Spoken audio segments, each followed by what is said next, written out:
from in the field and people that have, experience actually doing some of these things. We have 3 videos. I haven't seen any of them, so I'm excited to see those throughout today and tomorrow.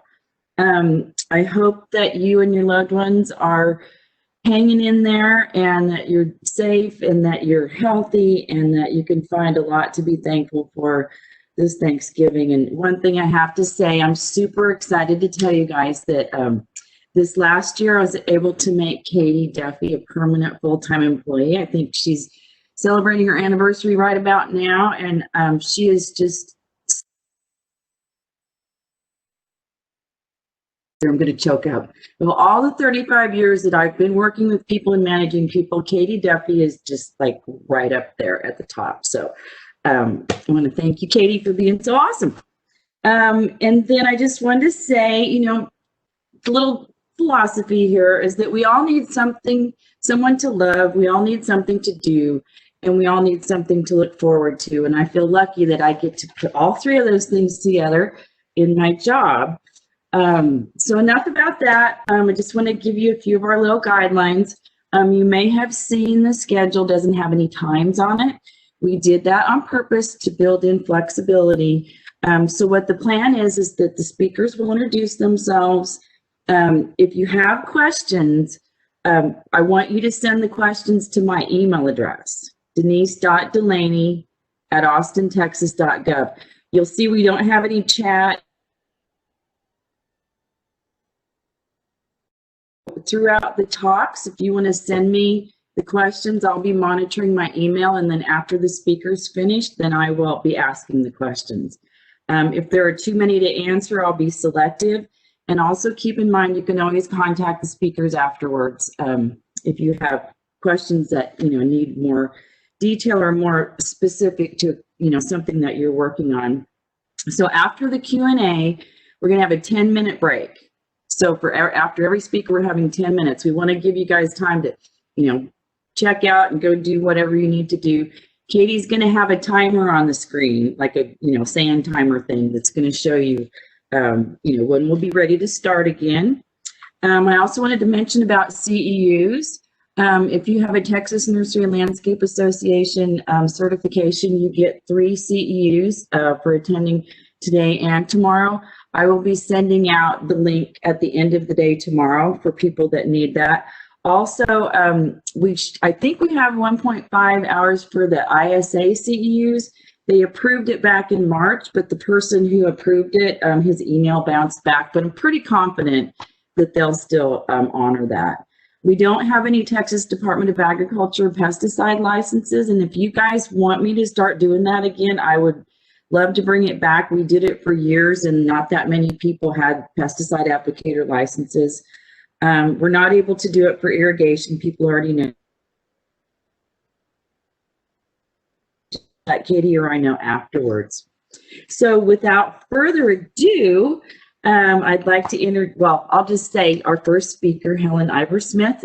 She's with Environmental Survey Consulting, and I've asked her to tell us about some things she's learned about design. So I'm going to shut my mic off and turn it over to Helen. Thank you, Helen. Hi, Denise. Hi, everyone. Thanks for having me. I'm Helen Iversmith. I work for Environmental Survey Consulting. I'm a landscape and restoration designer and project manager. Denise asked us to say a little bit about our background, how we got to where we are. So what I love about ESC is that we are a company that does ecological restoration and green infrastructure, urban riparian restoration, and then we do native landscaping based on principles of ecological restoration. So we have a really scientific approach to landscaping, which I love, and I've been at ESC for almost 4 years. And before ESC, I started in landscape design at River Rock Lawn and Landscaping, and did more maybe conventional, just landscaping, not necessarily based on ecological restoration.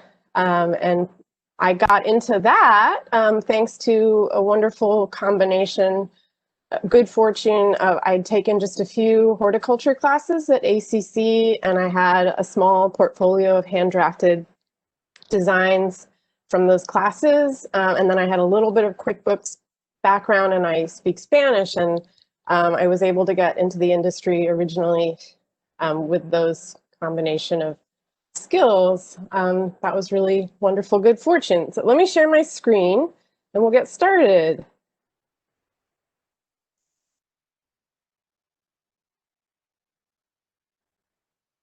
All right, success. Let's see.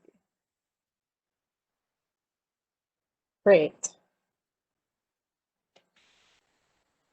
Okay, so yeah, I'm going to talk about some things that I've learned in my years of doing design. I have a couple main focuses to this morning. I want to talk, as this slide says, about educating the client and kind of setting pretty important expectations from the beginning. That's actually a hugely important part of your design process. And you're ultimately setting your design and the garden and the yard up for success in the long term if you get the client on the same page as you with respect to pretty fundamental components of landscaping and working in outside spaces. And then the other main area that I want to talk about is maintenance, and that's going to be the bulk of my presentation. Not necessarily how to do maintenance, but how critical maintenance is to design, and how critical it is for you to talk with your client up front about what their plans are long-term for maintenance, for you to understand who's going to be doing maintenance and what their skill level will be.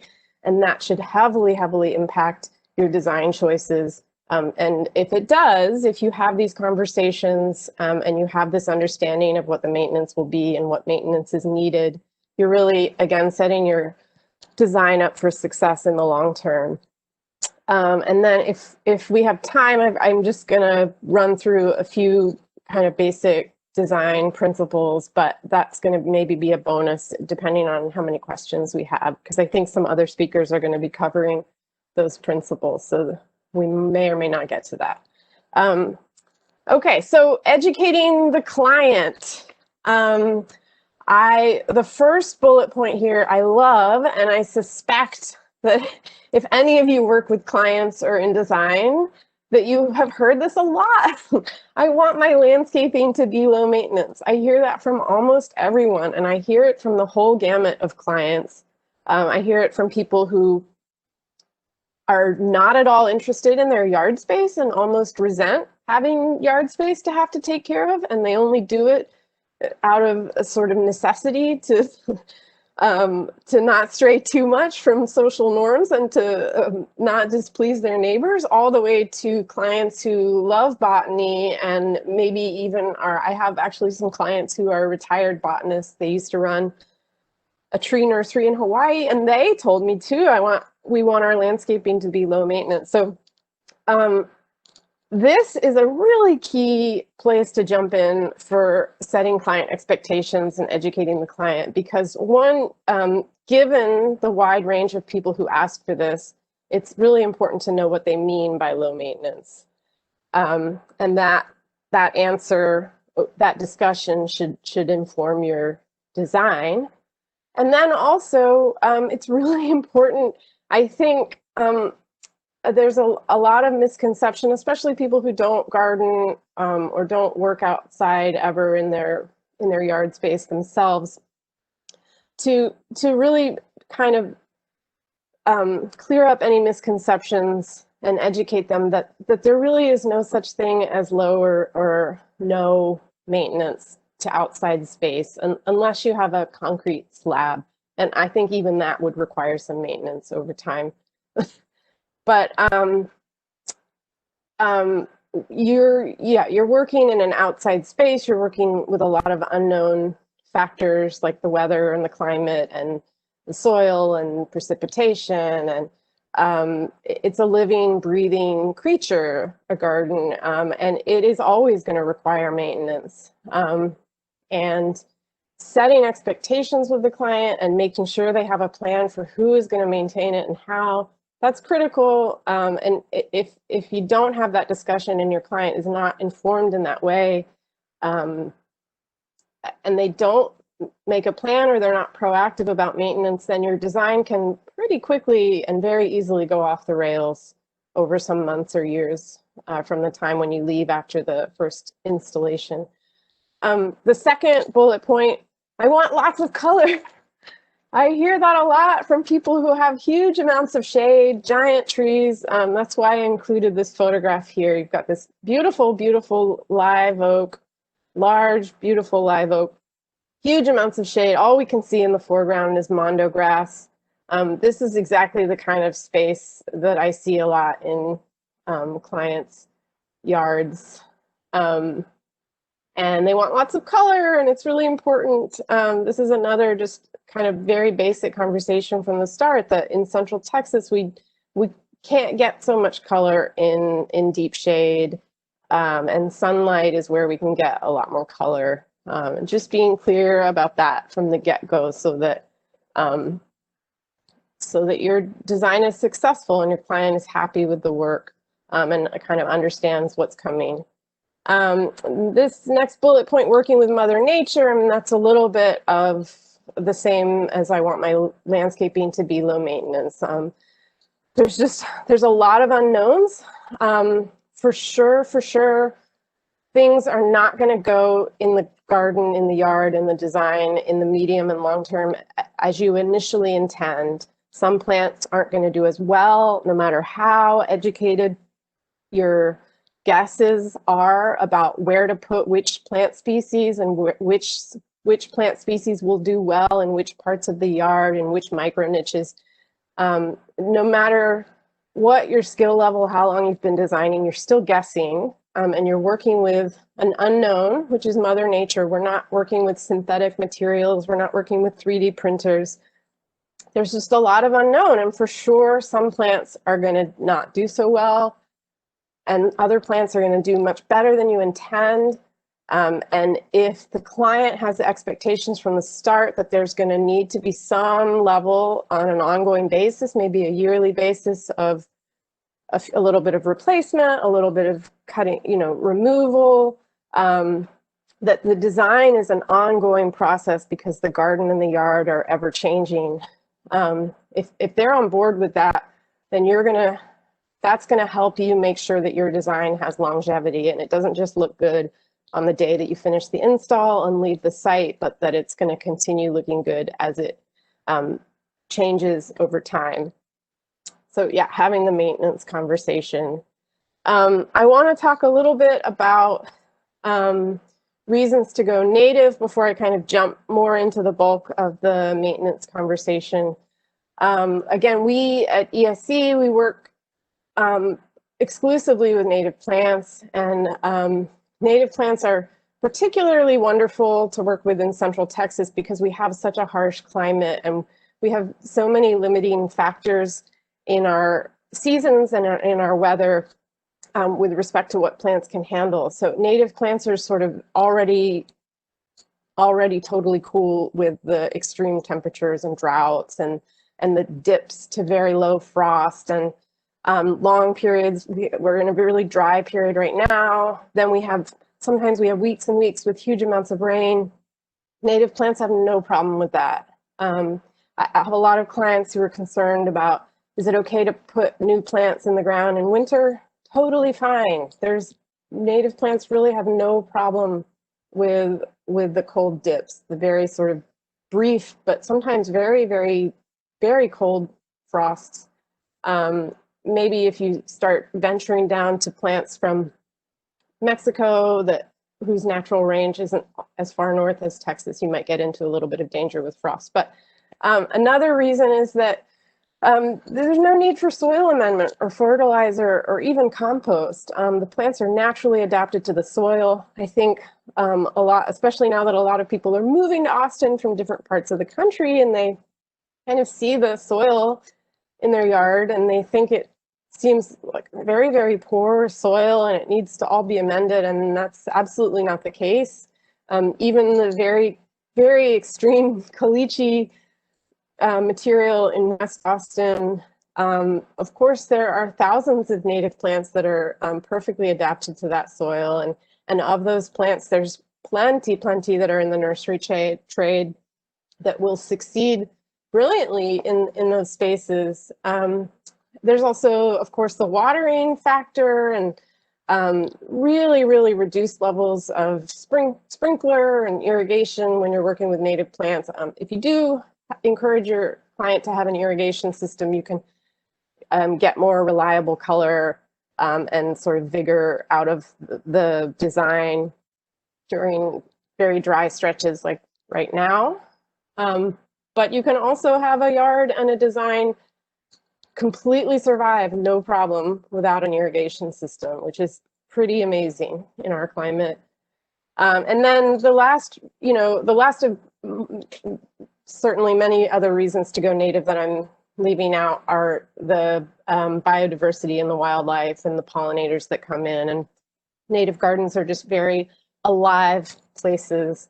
And that's a kind of wonderful addition to a design and a garden that you don't really have to do. You don't have to manually bring in the butterflies. They just come by themselves.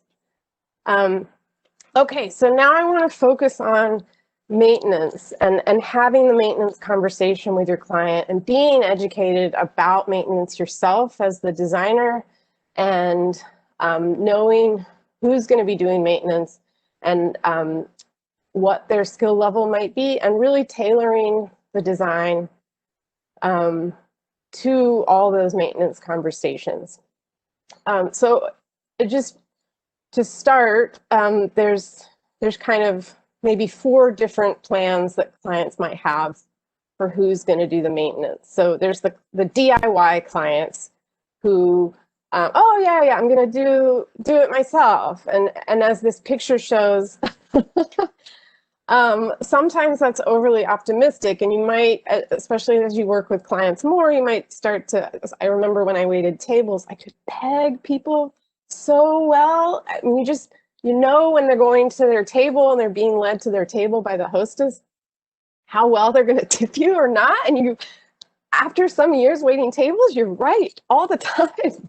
It's amazing. I think it's a little bit similar with landscaping clients. If someone, oh yeah, I'm going to do the maintenance myself, you can get a sense for how much that might actually be the reality. And here's a little shot of a native area where the owner has intended to keep up with maintenance and is maybe many months behind from pruning and cutting back after a severe summer and maybe even a pretty harsh fall.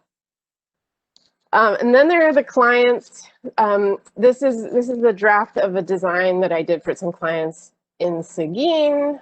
These are actually the retired tree nursery owners from Hawaii, and they just newly moved back to Texas, and they wanted a native landscape. And because they're more familiar with native plants from another ecoregion, they wanted my help. And so they mostly intend to do the maintenance themselves, and really I had no doubt going into the project that would be the case, because they are such avid gardeners and they have such a strong history with botany. And then then the clients who know that they're going to outsource maintenance, and probably they're going to just hire a lawn crew that's not necessarily skilled in botany or horticulture. And that crew will also be maintaining the plant beds. And then there are clients who are really want kind of specialty gardens and know that they can't keep up with the maintenance themselves and have the budget and the willingness and the information and education to know that they should hire a skilled crew to keep up. So then another important element of facing design decisions with respect to maintenance is the designer's understanding of maintenance. That if you have these conversations with your client about their maintenance plan, and you're trying to tailor your design and your plant choices to their maintenance plan, It's no good if you, the designer, don't yourself have an understanding of which plants require which maintenance, which plants are very picky about pruning and maintenance, which plants are very tolerant. That's really critical information for you, the designer. This is a picture from Zilker Botanical Garden. We did a native garden, riparian, it's called the riparian streambed garden at Zilker. And Zilker is one place where you can get volunteer experience, hands-on volunteer experience doing gardening, and of course Lady Bird Johnson Wildflower Center. There are community gardens all over the city. Festival Beach Community Garden has a, I'm not sure with COVID, it could be false advertising here because certainly COVID has changed everything. But yeah, Festival Beach used to have a once monthly volunteer gardening session.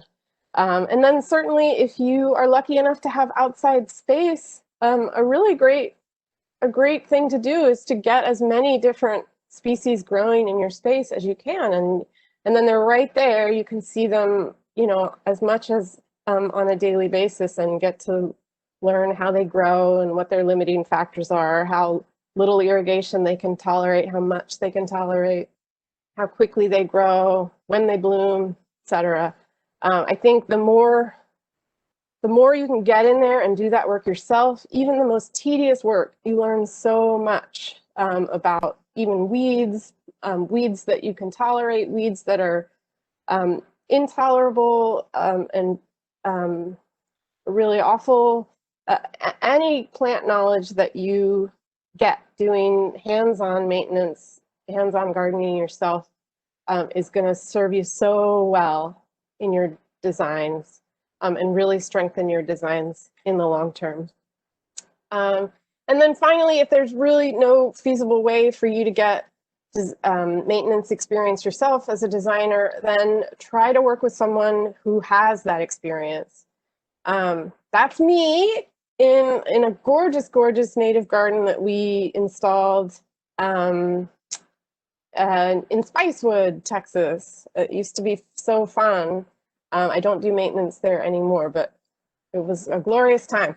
So yeah, I think especially if you are hiring a designer, a candidate who has maintenance experience in the yard, in the gardens, I think ultimately is a much stronger candidate, you know, all other factors equal, than someone who only has design experience but hasn't actually done any maintenance themselves.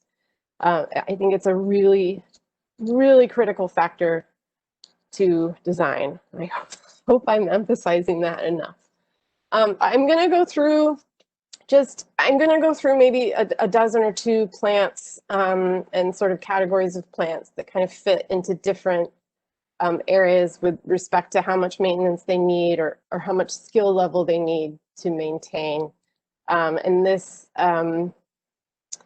may, depending on your background doing maintenance, this could be a really useful just sort of cheat sheet list of plants to use in certain situations.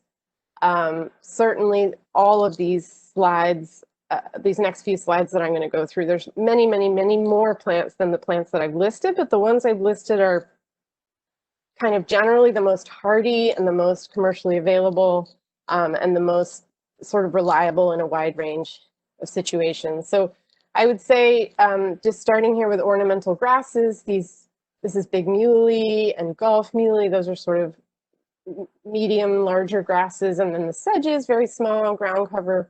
Those really require almost no maintenance, if any maintenance at all.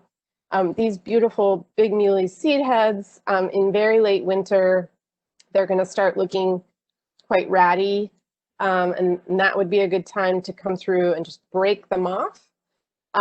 Here's where we sort of get into a gray area in the matrix between, you know, low maintenance and high maintenance and low skill and high skill. That these big muley, while they're really only asking for a very small amount of maintenance, maybe in February, to just come through and break off the seed heads.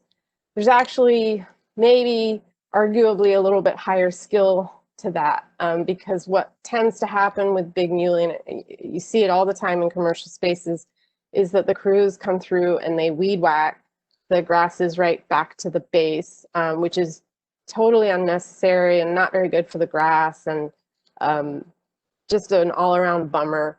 And that's just from like a lack of knowledge that really all you have to do is break off the seed heads. That's not even, it's not even slower or harder for the crews to do. So a very fast-moving crew that is just mostly doing a lot of leaf blowing and lawn mowing could even do that. But so just, yeah, a little nod to the subtlety between something that's low maintenance but maybe a little bit higher skill. Not necessarily, but just there's a little bit of knowledge there that recognizing what this grass is, when to approach it, and what to do with it. So here's another category or little group of plants that are very reliably low maintenance. These yuccas and succulents, red yucca, twist leaf yucca, sotals. Here are some dried old red yucca seed heads. That's pretty low skill and low maintenance to just be able to see the red yucca and approach it and cut back the seed heads when they start looking ratty. Of course, like a very botanically oriented client is going to love these dried out seed heads and want to keep them around for a while, but a client with much more formal taste isn't going to tolerate that. But you know, that doesn't take, maybe even less so than the big muley. That takes less skill to just recognize that those seed heads are done and cut them back. Here's another picture of a red yucca. Again, I think this is like a really low maintenance and low skill situation where even if the crew doesn't know that this is red yucca and Johnson grass, well, and some KR in the foreground, but mostly Johnson grass and red yucca, doesn't take much skill level or even very frequent maintenance to just come in, take the Johnson grass out, take the tall, big grass out, clear out the yucca, and you wouldn't need to do that very frequently. So that's a good, reliable plant, maybe for someone who isn't going to be doing much maintenance, or maybe someone else will be doing the maintenance for them and without much skill level. Then, of course, like little ornamental trees, as long as they're planted in a place with enough space, super low maintenance addition to design. Texas redbud, Mexican plum is an example. These are Mexican plum blooms in early spring, gorgeous.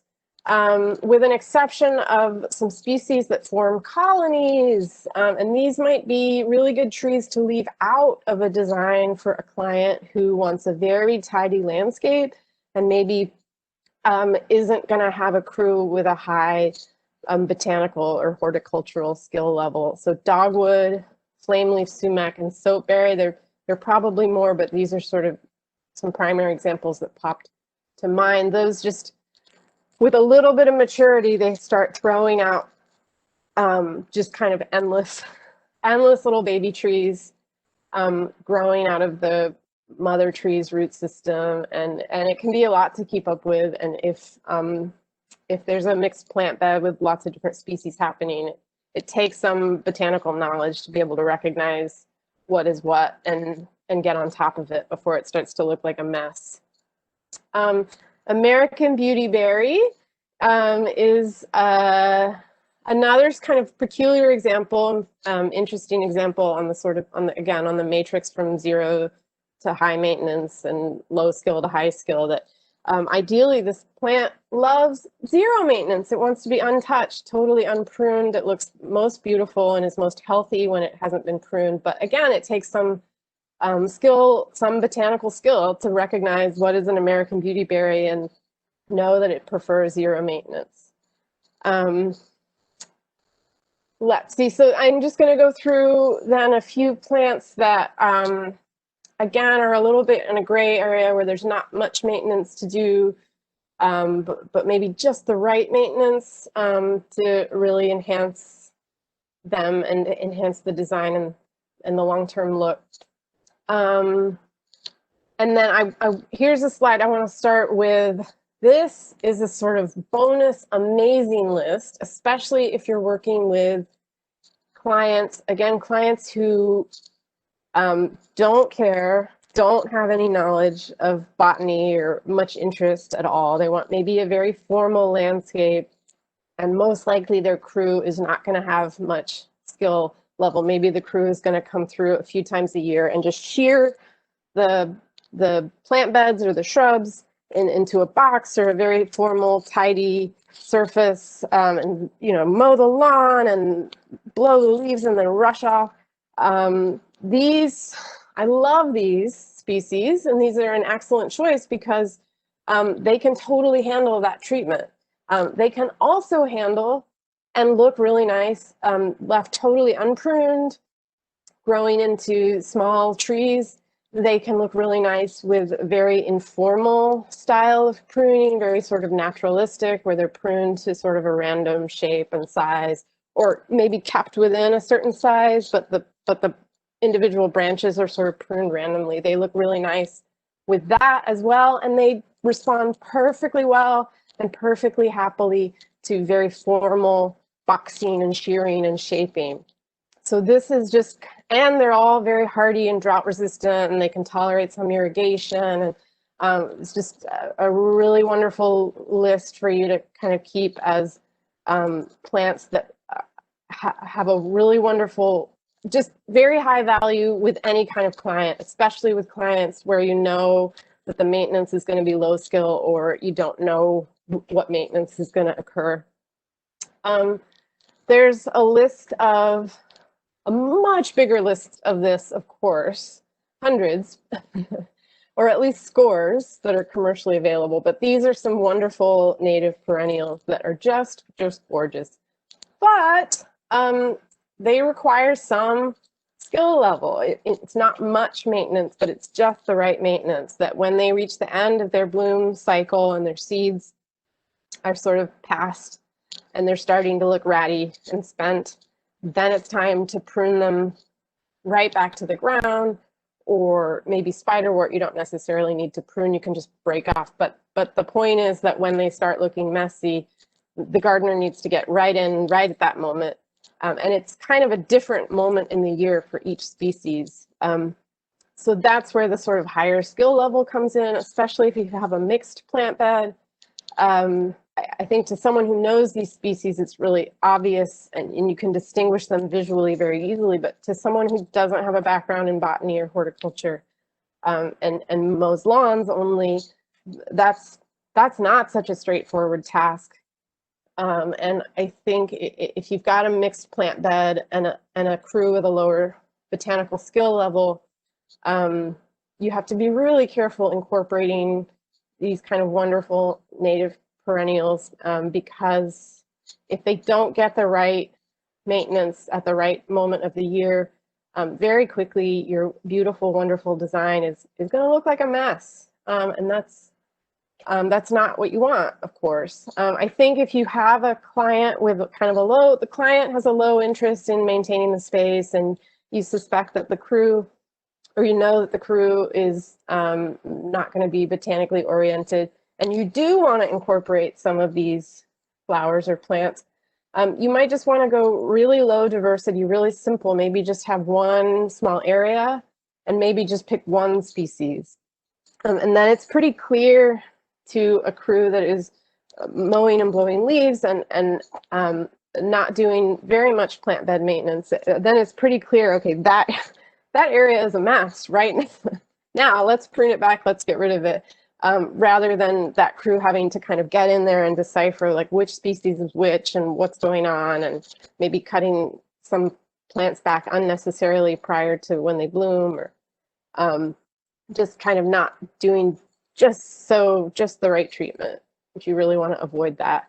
Then there's a whole bunch of wonderful woody and perennial plants that really need just just the right kind of pruning, or they can really look very bad. And again, here's where you, the designer, need to know this. As wonderful as some of these plants are, kind of steer away from them if you think your maintenance crew in the long term is not going to know what to do with them. So this photo is the most frequent, obvious example. We've all seen this Texas sage or Siniso. And in most commercial spaces that I ever see, the crews shear or box them or keep them in a really formal, tidy shape. And the plant just doesn't like that. It doesn't respond to that. It forms a thick, at best, it forms a thick layer of leaves right at the surface. And then the rest, as the picture shows, is just wood, wood, wood. And it looks ugly. That's a bummer. Might want to leave that out of a design where crews are going to be coming through and shearing several times a year. Shrubby boneset, white mist flower, Turk's cap, American beautyberry. Those are other examples where they can just look really bad if they're not treated right. And certainly that list is longer. But if you, the designer, have this knowledge, then you can know just where and when to employ the use of these plants in your design, or you can inform your client about how to maintain them so they don't end up looking like this. And then this is a nice bonus list of extremely hardy, kind of medium-sized and very long bloom. Each of these species has a really long bloom period in Central Texas, and they're pretty tolerant. Each of these 4 species. This is just a wonderful go-to list. If you think probably there's not going to be any maintenance or not very high-skilled maintenance in your design, these plants will all do just fine. If there is some maintenance, if your client is interested in getting out there once or twice a year and pruning and learning a little bit of horticulture or having a skilled crew, then these 4 species look even better. They can look really amazing with just the right pruning, but it's not necessary. So that's another kind of really reliable hardy list to rely on. Some of these, I find that it can be to kind of you're always using the same plants in all your different designs. But I think that even though that can be a little bit boring and disappointing as a designer, it's more fun to kind of work with lots of new things, and you tried something new in this design and something even different in that design, and that's really fun for you, the designer. But the reality of the way that those plants are going to be approached by the maintenance crew in the long term might be better to rely more on these hardy plants that are pretty tolerant of a wide range of maintenance approaches. Then there's the sort of the frequency with which plants need to be tended to, and I find this is kind of another argument in favor of natives, that they have a very reasonable growth habit. They just kind of grow slowly and steadily. And often when I'm recommending some height or structure or like a larger shrub or a small tree to the client, sometimes they're unsure. Oh, but I don't want to be pruning back all the time.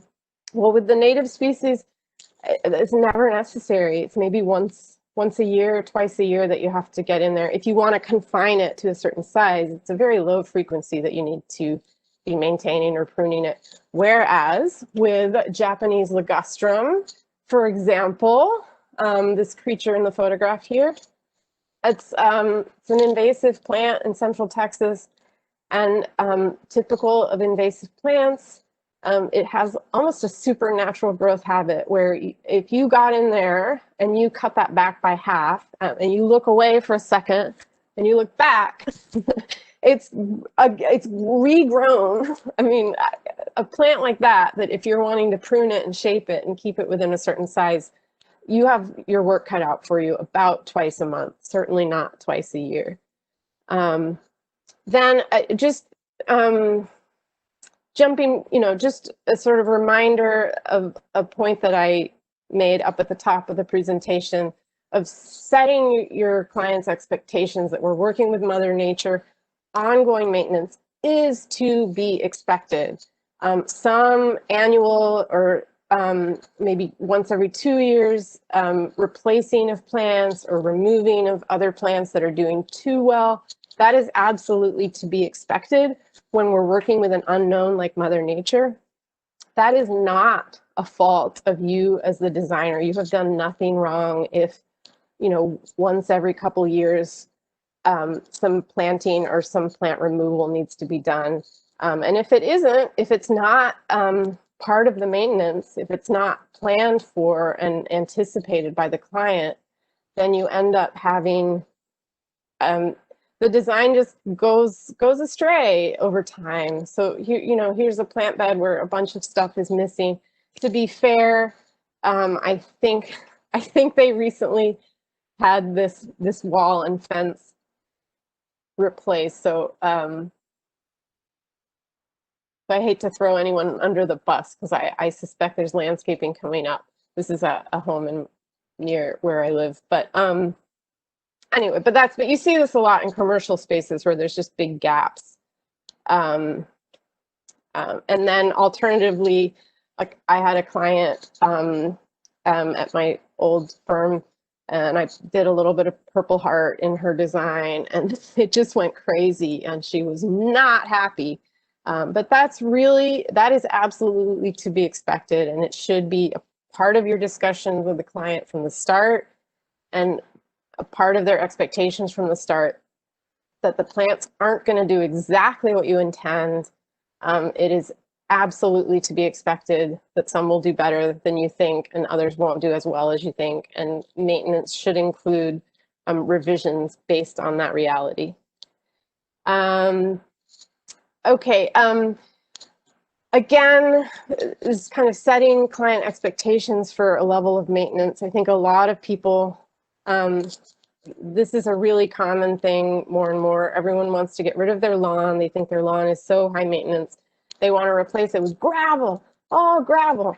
I did a fair number of these designs at my former firm, and the more that I get to know the reality of these big gravel lots, the more I'm actually steering people, if they want low maintenance, I'm steering them back towards a lawn.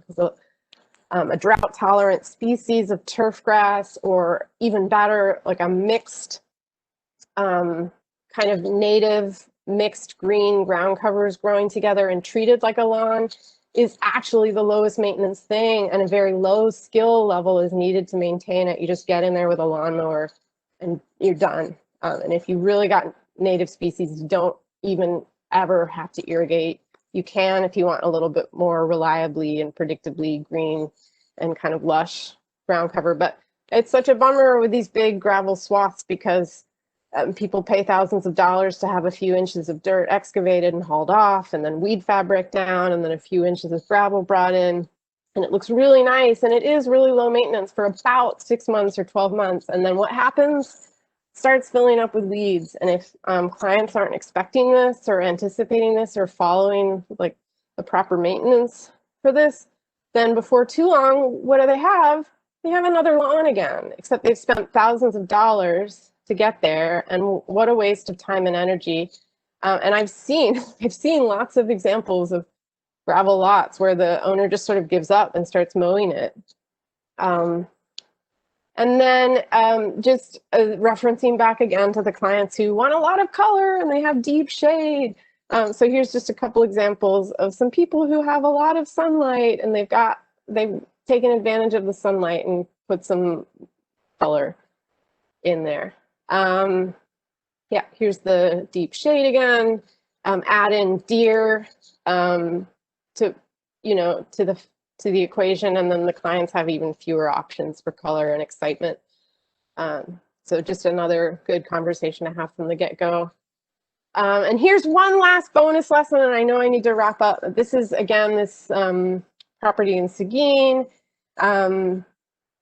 And from the bottom corner of the house to this far corner of the lot, that's 100 feet. So it's a pretty long distance. And this didn't occur to me until after we had wrapped up and left the site. But we installed an irrigation system here, and then we installed all these native plants. And it would have been so brilliant to have included a hose spigot somewhere in this corner of the yard for the clients. as part of the irrigation system. And I didn't think of that until too late. So I wanted to throw that nugget out for you, any of you who haven't already had that light bulb go off. And that's it. I probably don't have time for that many questions, but here's my email address. If you don't get a chance to ask me questions this morning right now, then I would love to hear from you by email, and I'll let Denise let me know if there's any questions. Now I'm going to stop screen sharing. Okay, well, I guess I'll turn my video on for a second. No, I just wanted to mention to everyone that we are recording this, so you will be able to see these presentations later. And I totally agree with you on using like the hardy ones first and getting those be your basic plants. And I recommend that for homeowners too. We do have one question from Anna Convit, and she said, how often do you incorporate rain gardens and berms into designs to help water plants in yards without irrigation? So yeah, we don't, just a short answer, and then maybe we can follow up with her later. Oh, sure. I think it is a short answer. I think by just the nature of what my clients have asked for in recent years, like I haven't done any rain gardens or berms for residential clients. We definitely have a lot of projects that we do with the city of Austin where that is almost our primary focus. I like your question because maybe I should be more proactively promoting that for clients in their designs, but I haven't had clients specifically asking for that or necessarily needed those elements. But thank you for getting that in my mind. Thanks, Anna. Yeah, and I wanted to thank you too, because the city of Austin is definitely doing a lot more with rain gardens and cisterns, and we want you guys to be involved in that. So thank you so much, Helen. That was awesome. I know we asked about design, but that was great. I think maintenance is very important. So it's 9:18. Katie's going to put the timer on for 10 minutes. We're trying to keep things on schedule as much as we can, but we'll be finished by noon either way. So we'll see you back here at 9:28. All right.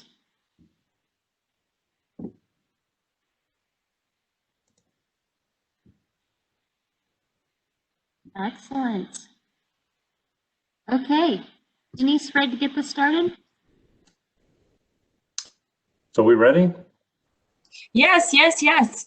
Okay, very good. Okay, well, welcome in everybody. I'm going to be your tour guide for the next 35 minutes or so. Today we're going to focus on permeable paver installation and maintenance. So just a bit about me. I'm a civil engineer. Been practicing engineering and doing sales and manufacturing for the last 35 years. Been with Keystone company, also rebranded recently as Keystone Hardscapes for the last 20 years. So just briefly on the Keystone Hardscapes banner, a lot of you may be familiar with the Pavestone name, and it's been around since about 1981, but we got purchased several years ago by Quikrete, and they decided to rebrand us as Keystone Hardscapes a few years ago, at least for the commercial part of our business. So I would offer anybody to go check out the Keystone Hardscapes website when you can to look at the product and offerings that we do have.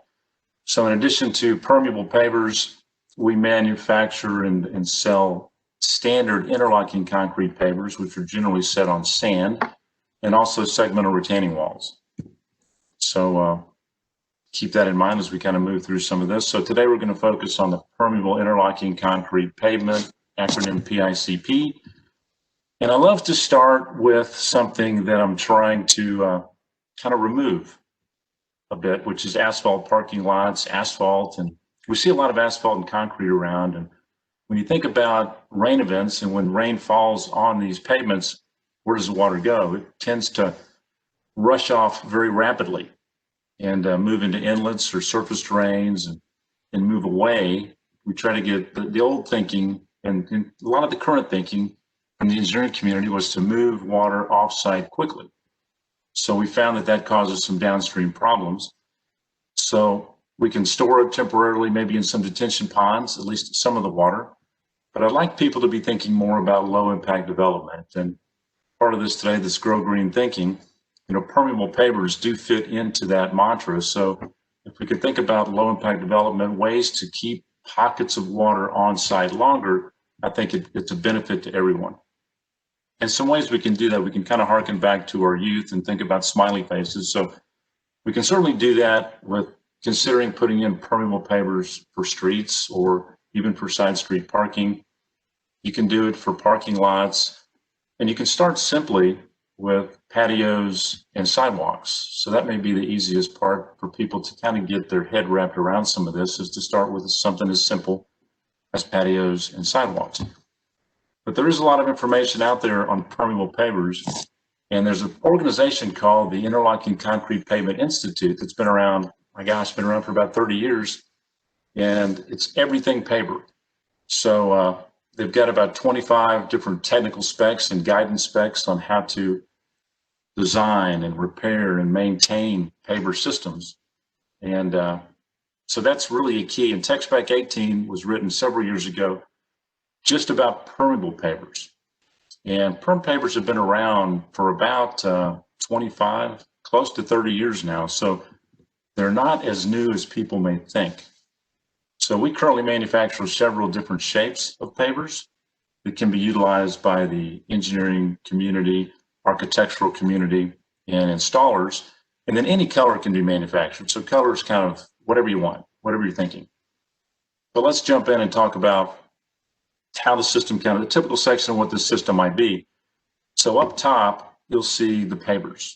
These pavers are manufactured to an ASTM specification. So just to kind of give you an idea of pavers, we manufacture them to an 8,000 PSI spec. And if you're driving around on concrete roads, by contrast, those are manufactured to about a 4,000 PSI specification. So pavers are very durable, very abrasion resistant, very tough, and then they can look very attractive. So the thing about permeable pavers, I'm going to back up 1 second because I want to point something out to you about these permeable pavers. On this slide, you'll notice some of these are spacer bars on the side of the pavers. And what makes these permeable pavers as opposed to non-permeable pavers is the size of that spacer bar. So permeable pavers, we put larger spacer bars to bump the paver, the joint a bit wider, so there's room for water to move through that joint. So the pavers themselves are not permeable. So it's kind of a misconception out there. We talk about permeable pavers, but it's really a permeable paver system. So the pavers are not permeable. What is permeable is the gap between the pavers. And you'll notice that's filled with an aggregate. So we've got a typical permeable paver joint width is about 1/4 of an inch. And the material that goes in that 1/4 inch can't be any larger than that. So you'll see that this ASTM number 8 and number 9, that references about 1/4 inch top size aggregate. Slightly smaller would be good. So that's a 2-inch bedding layer that we're generally going to set the pavers on. And then beneath that, you're going to have this ASTM 57 stone, very common in our area. It's about a 3/4 to 1 inch aggregate. And then this number 2, 3, and 4 down below, that's about a 2 to 3 inch size aggregate. Now, all of these are going to be, gap graded, if you will. There's not going to be fines in here. So this is where we're going to store the water. So when it rains, the water is going to hit the pavers, move its way to the joint, go down the joint, and then work its way and be stored in this column of aggregate. And off to the right, you'll notice certain criteria that we're really aiming for. We want to keep this aggregate as clean as possible while it's before and while it's being installed. So we like the quarries to actually have it washed, which is pretty common, especially in San Antonio, somewhat in Austin, to get washed aggregates. And angular, we like them to be angular so that they have fractured faces, so that as you're building these different layers up from the bottom upward, you're getting good densities, compaction, and those materials can interlock nicely so that you can be somewhat assured they're not going to be moving in the future on you, as opposed to being rounded. Rounded aggregates are going to move more. And then they need to be hard. We want them to be a certain hardness so that, again, if you're designing like a 30-year design life for, say, a parking lot, you want to make sure that it's going to not the material down below there is not going to break down over time. So a certain hardness is required. So if we back up a little bit and look at the components again, you're going to have the pavers on top, the bedding below that, the base below that, and then the subbase. And the subbase can really vary in thickness depending on what we're trying to do. Are we trying to handle the traffic load necessarily? Are we trying to store water? Which controls? So if you're doing a parking lot, you have to design that system to handle the load of the vehicles. And then you have to be able to design it to handle the amount of water we're trying to store. We could be trying to store a 100-year storm event, for instance. So that could drive this subbase layer a little bit deeper. And the way the city of Austin currently thinking is when do you need an underdrain? So the city of Austin, I think, has a number in there of about 0.2 inches per hour. So if the subgrade does not infiltrate at about 0.2 inches per hour, then it's not really considered very permeable, so that they want an underdrain. So 0.2 inches an hour in 24 hours would be about 4.8 inches of rain. And if they're not going to be infiltrating that much into the subgrade, if it can't be done based on the soils, then then the city says, you know what, you need to put in an underdrain, because we don't want to just have a lot of water sitting on top of the subgrade, because it can cause movement, shrinking, and swelling, and that sort of thing. So we want underdrains in there to take that water away. And it can be taken into storm sewers, it can be harvested and used for irrigation, it can just be daylighted somewhere, but get it off of the subgrade soil. So here's an application for you. This has been installed now for a number of years in Austin, Del Cid Medical Center. Good application for pedestrian permeable pavers. This is kind of a staggered running bond look here. Very popular colors right now, the pewter, the antique pewter, the charcoal. And then you'll notice a nice solid concrete edge restraint around the perimeter. So that's really mandatory for vehicular applications. For pedestrian, you know, you can get away with some other things, but it's really hard to beat a good solid concrete edge restraint to keep everything locked in. Other application up in the Lakeway area, it's a permeable paver pool deck. So we are able to manufacture, again, different shapes, different colors, and you'll notice the gravel in the joint. Keeping that gravel topped off is very important, because that's where any sediment is going to end up getting washed into that gravel, and that's what needs to be maintained at a future date, which we'll talk about a bit more. Continuing kind of in the theme of pedestrian, you've got the Miller area, a lot of sidewalks, walkway areas that are all permeable pavers. City of Austin has some interesting details, the standard details they use for how to kind of work with trees going down through and what's down below the area here. So the city has some good details on that. And then you can move into applications where you're maybe going to drive on them. So we generally recommend for drivable pavers of any sort, permeable or not, that you put them in a herringbone laying pattern. So you'll note the difference between, say, a running bond and a herringbone. This is a good, we call this, that's more of a 90-degree herringbone. You can also do a 45-degree herringbone. But you'll see how the pavers, you're breaking up all those long lines, and that's what you want to do if you're going to be putting vehicles on them. You want to break up those long lines. So this herringbone pattern does great for that.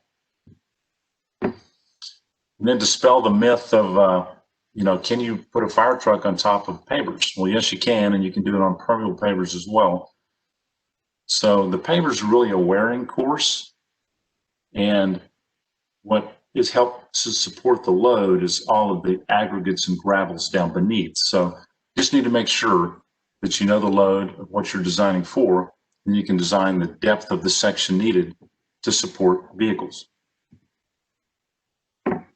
So as a guide, and this is just kind of a guide, we do have different thicknesses of pavers. So you'll notice we tend to think, since pavers are really from Europe, we tend to think metric. I'm not from Europe, so I tend to think English. But the metric system, 60 millimeters, 2 3/8 inches. So if you notice the paver on the bottom far left, that's a 60 millimeter thick or 2 3/8 inch paver. Then you've got the 80 millimeter, then you've got the 100 millimeter. And as a rule, as you increase the thickness of the paver, you can take more loading, more vehicular loading, more weight. That's not always the case, but that's a good rule to start with. So if we do very light duty applications, this is another pool deck area here. 60 millimeters fine for that. If we move into more vehicular applications, parking lots, residential streets, 80 millimeters is very good. And then if you move into heavily traveled streets with increased traffic loads, you know, it's nice to be looking at maybe 100 millimeter paver. But again, we can kind of marry the paver thickness up.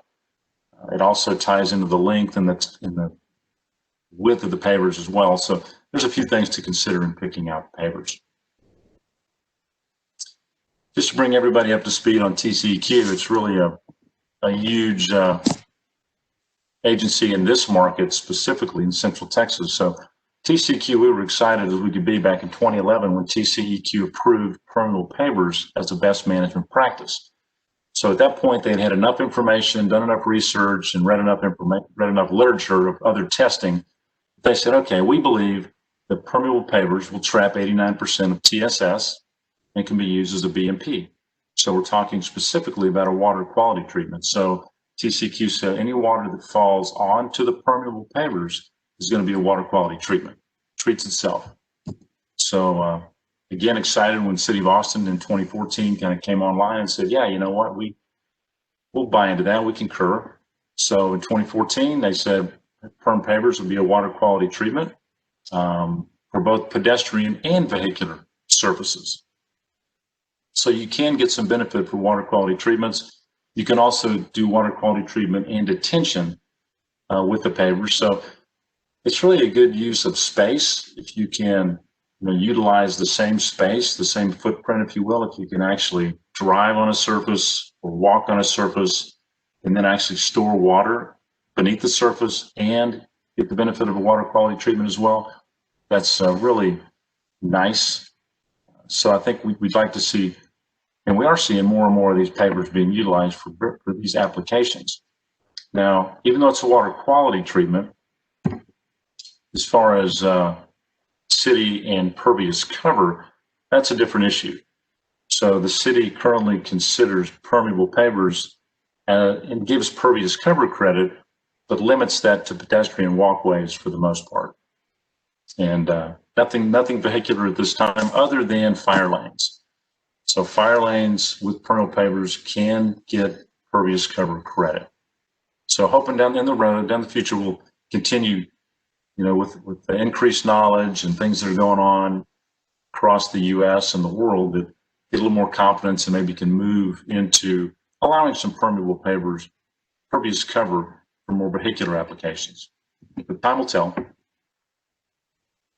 Now there is a design, I'm not going to get into this really at all other than just to allude to it briefly.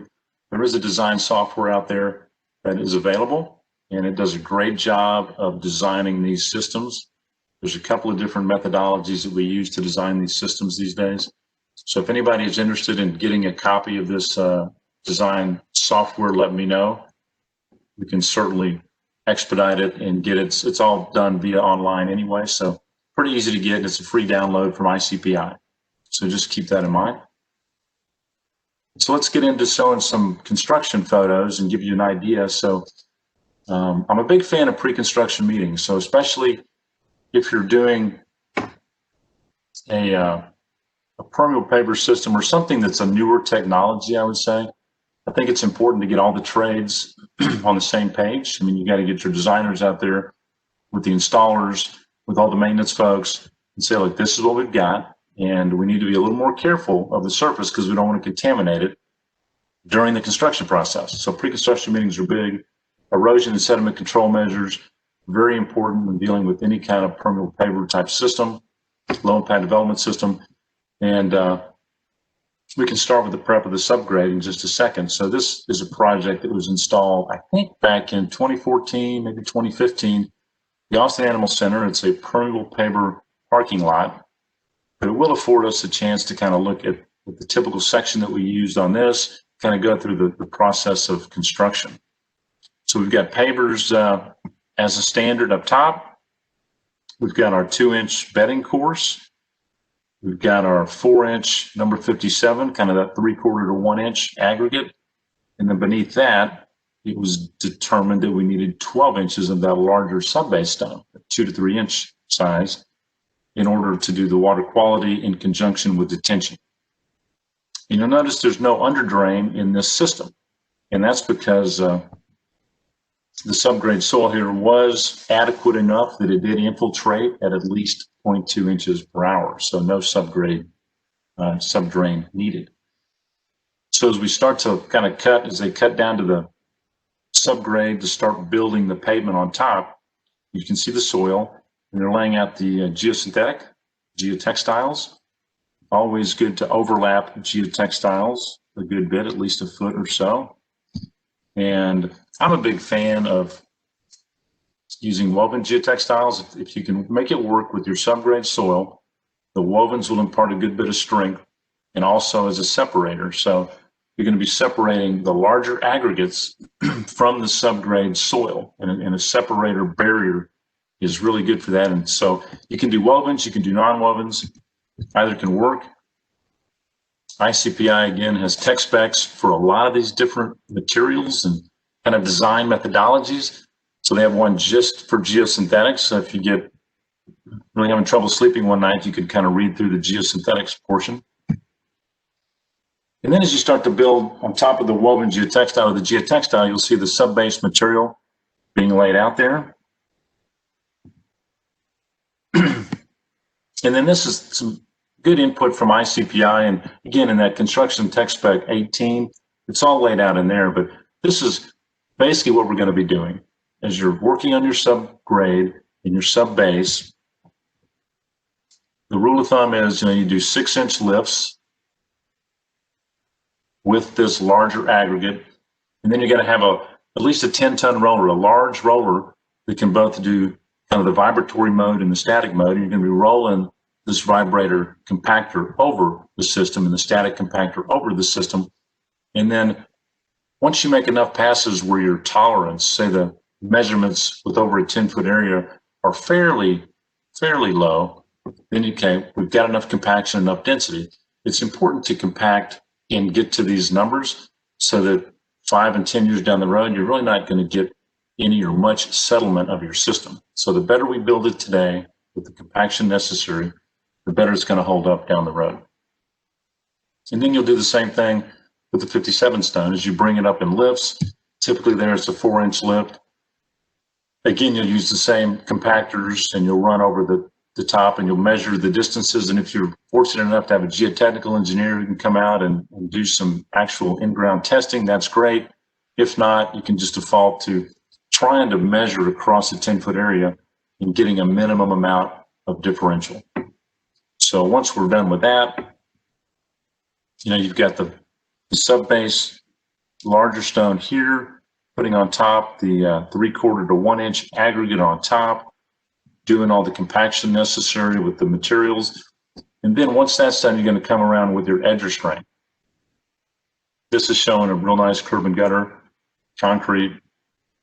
It doesn't necessarily have to be.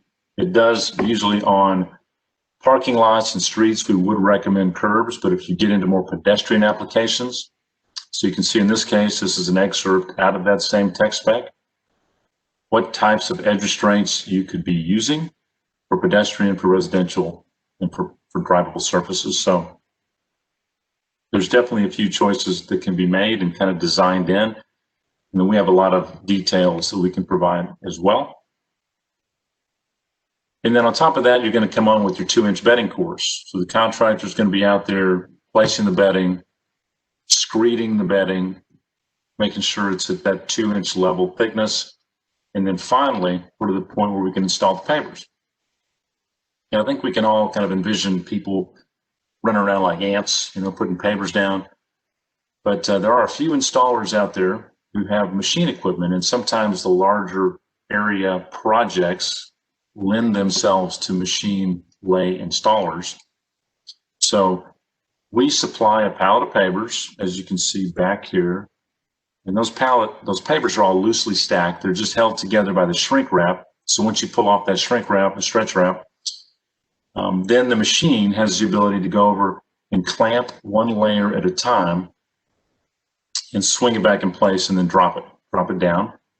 So you're actually placing about 10 square feet in one pass.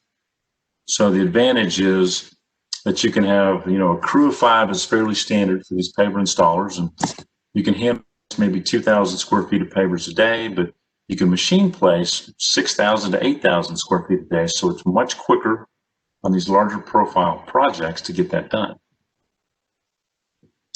And for us, it's just a matter of knowing which product we're going to be running so that we can do it in a machine lay mold or a hand place mold.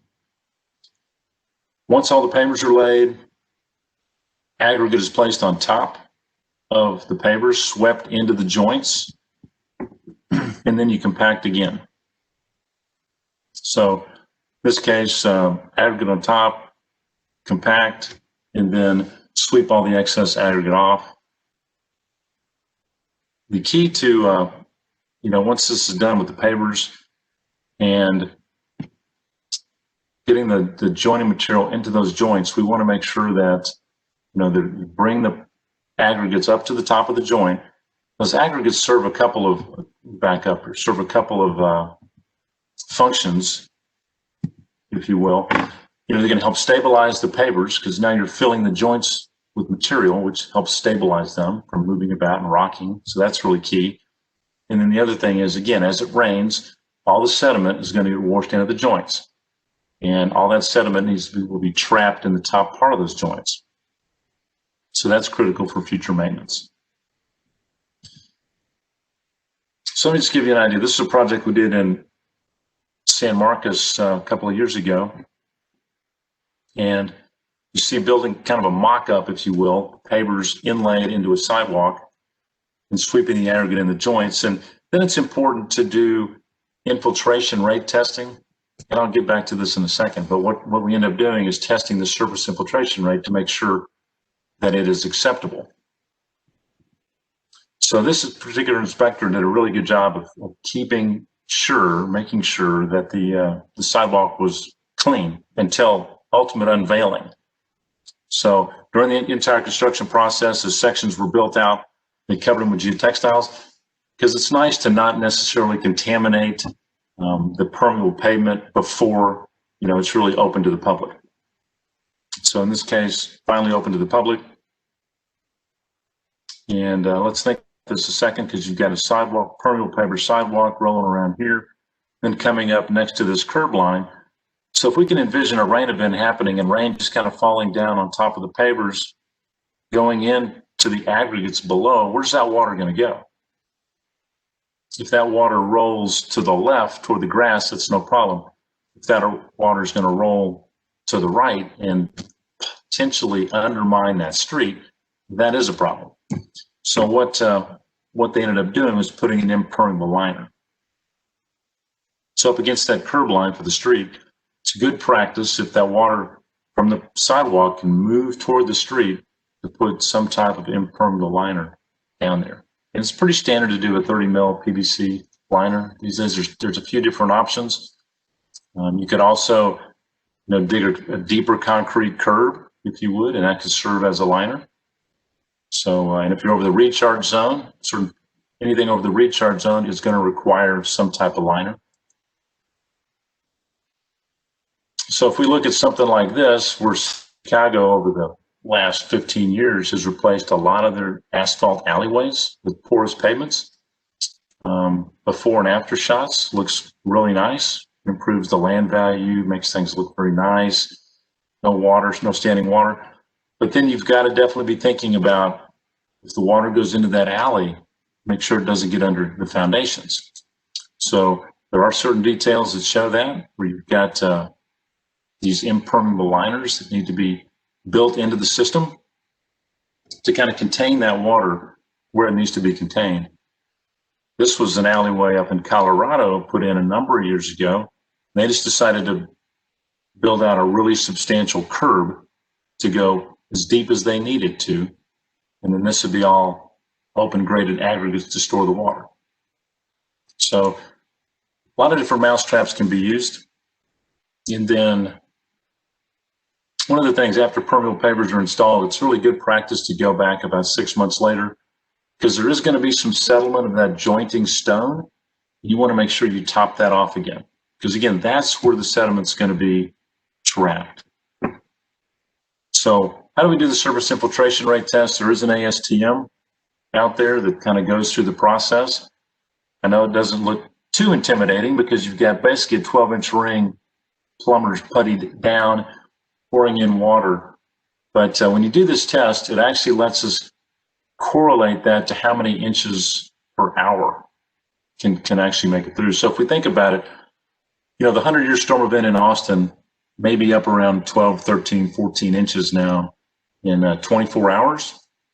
But if we do the infiltration rate test on these permanent pavers and allow that water, this is showing how quickly that water hits the pavement and just almost evaporates. It doesn't evaporate, it just goes into the joints very rapidly.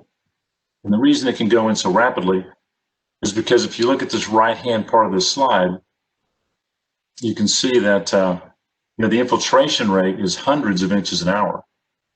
So again, the 100-year storm event in Austin may be 14 inches in 24 hours of rain, but this testing shows that we can infiltrate hundreds of inches in 1 hour through the paver joints. So it's amazing how much water can get through that. Now, depending on how much depth of aggregate you have, that's going to help determine how much you can actually store.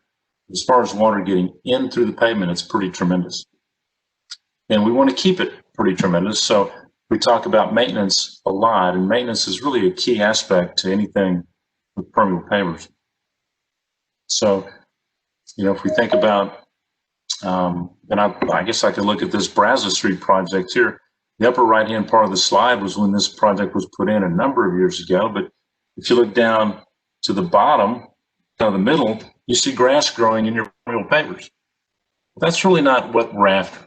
So apparently no maintenance or very little maintenance has been done on the system. So what should be done?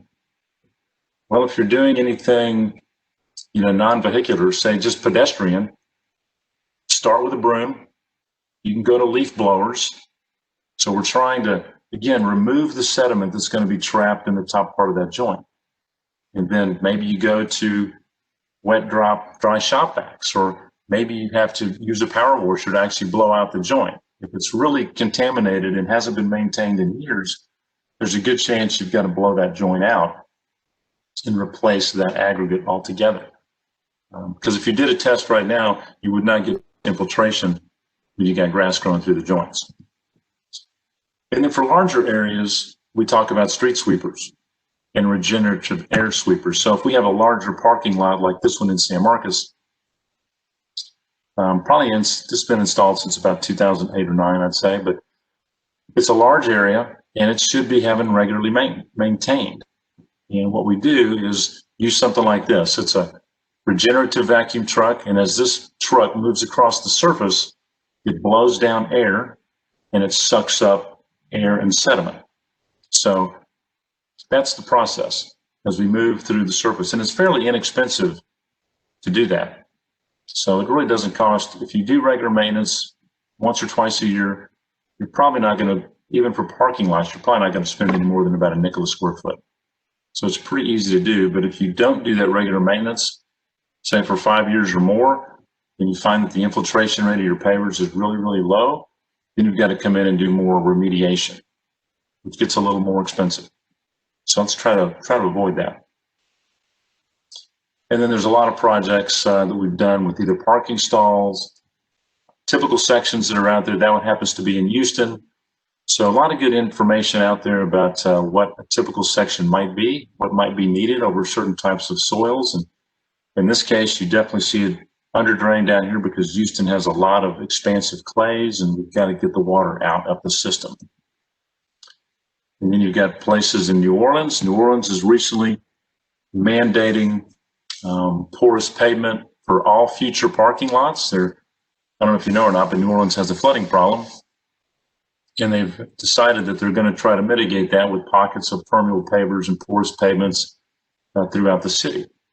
So they've done a good bit of that through the years. And this is just an evidence of side street parking where they're trying to store water for a period of time to let the peak flow of the rain event pass, and they can let that water out. And there's other applications in various cities around the country where they've got full width permeable pavers for the entire street. This is just a big plaza area in downtown San Antonio where they decided on this one to capture the water. They've got a lot of layers of aggregate beneath the pavers, and then they store the water underground in chambers, and then they pump it back around to irrigate the trees. It's really a very nice project for the VIA multimodal system downtown San Antonio. This is just a shot over in Galveston area showing some different pavers, permeable pavers.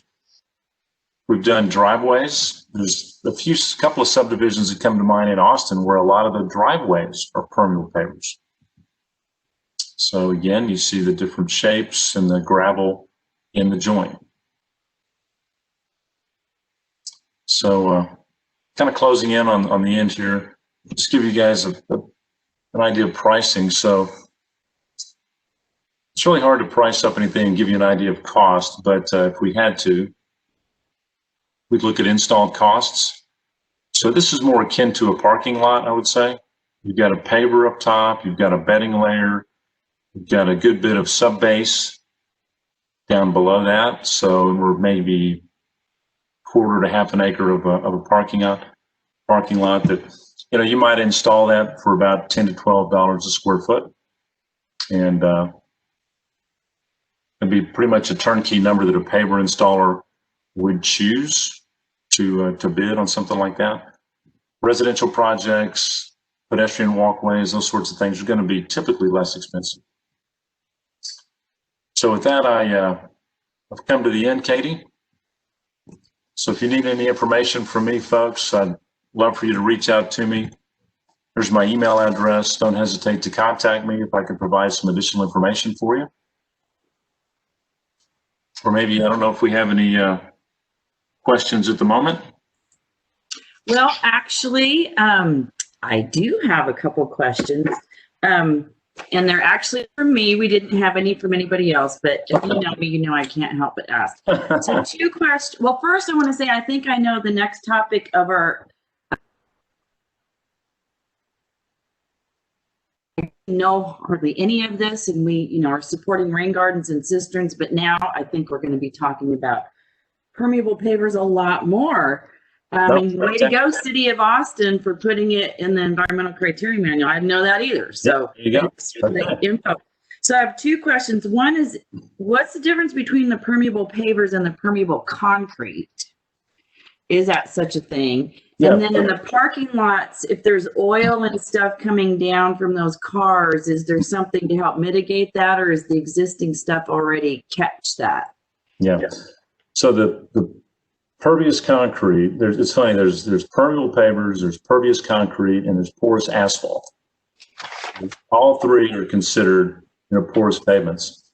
So the permeable pavers, so our pavers are made in a controlled environment in a manufacturing facility, right, under controlled environment to meet ASTM specs.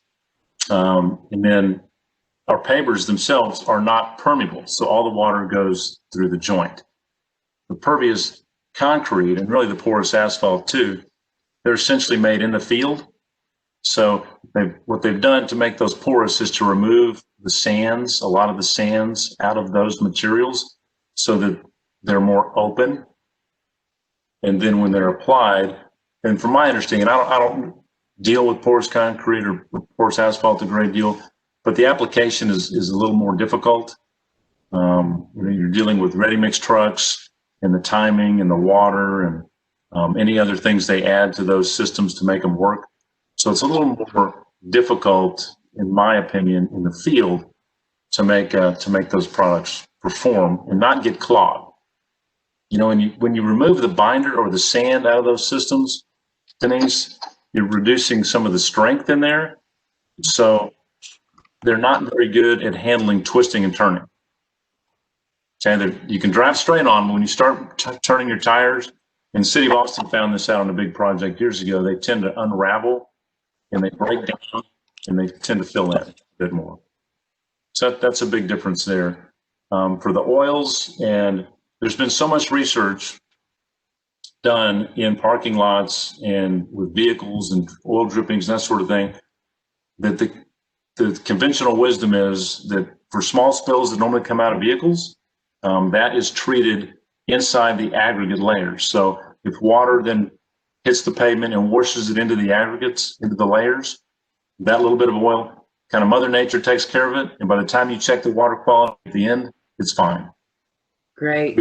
We would not recommend these systems around fueling stations and gas stations, though. Great. Thank you so much, David. That was really fantastic. All right. Thank you very much. Appreciate the time. Take care. Before we turn our 10-minute timer on, I have two things to mention. If you do have questions, email them to me directly, denise.delaney@austintexas.gov, and then I'll be able to convey those questions. And then also, we are checking your attendance, because for those of you that are listed on the landscape professional page, you need to come back for the whole day. So we're going by your email address. So if you have an email address that we can't identify you by, or it's a phone number, email Katie and let her know who you are, so we can make sure that you get counted for attendance. So yeah, we're staying pretty good on schedule. So I'm going to have Katie put the timer on. We'll see you back in 10 minutes, which is 10:17. All right, see you in a little bit. Yeah, and just quick clarification, when Denise said email address, what we mean is what name you entered when you were logging into WebEx. So if that name does not match up with what is listed on your Go Green Landscape Professional listing, please let me know so we can make sure you're getting counted. All right, I am turning on the timer.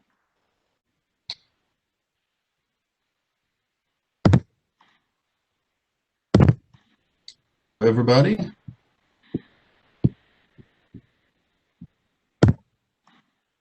My name is Daniel Priest, and I am I'm a environmental compliance specialist with the City Arborist program here in Austin. And Katie asked me to come and talk about tree care and diagnosis today. So a little bit of personal background with this. I'm a board certified master arborist, and before I came to work for the city, I worked here in Austin for a tree care company, doing sales and consulting. And before that, I got started in the industry working as a plant healthcare technician. And so doing a lot of plant diagnosis and treatment on a daily basis. So this has been something I've had a lot of occasion to wrestle with and to think about over the course of my career.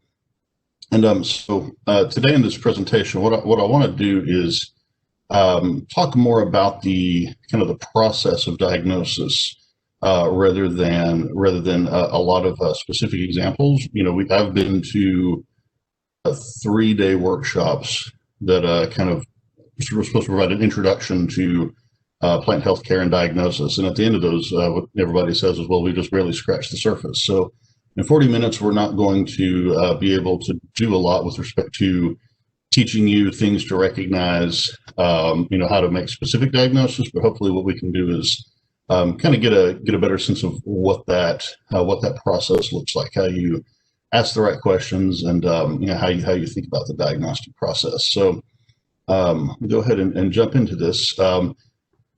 As Katie said before, if you want to have any questions, go ahead and post those, and I will check in periodically and answer questions as they come up, and hopefully we'll have some time at the end to take some questions as well. So this is going to be a little bit of drinking from the fire hose, so we will just go ahead and get started. So whenever we're talking about diagnosing plant problems and understanding what the deficiencies that a tree may be facing, and how we encourage proper tree health, we'll just start by asking the question, what do trees need? And I know everybody in this presentation is probably pretty familiar with this, but just by way of refresher, you've got your standard tree with your canopy, your trunk, your root system extending way out past the drip line here. And this tree is essentially a mechanism or a structure for providing itself with certain things that it requires to live and to grow. So the first of these is sunlight, of course. Sunlight provides the energy that drives the photosynthesis. Photosynthesis is where the sugar that the tree uses to fuel all of its other processes comes from. That is the first thing that it needs. The second of those is air. So there's two components of this. A tree needs carbon dioxide as a raw ingredient for photosynthesis. It also requires oxygen for cellular respiration. Tree needs water. Water, again, is another one of the ingredients in that photosynthetic reaction. Water is also the transport medium for the tree. It's how it gets nutrients out of the root system up into the canopy. And it is how it moves the sugar and the other secondary metabolites around the tree through the phloem. So water is really critical to the tree.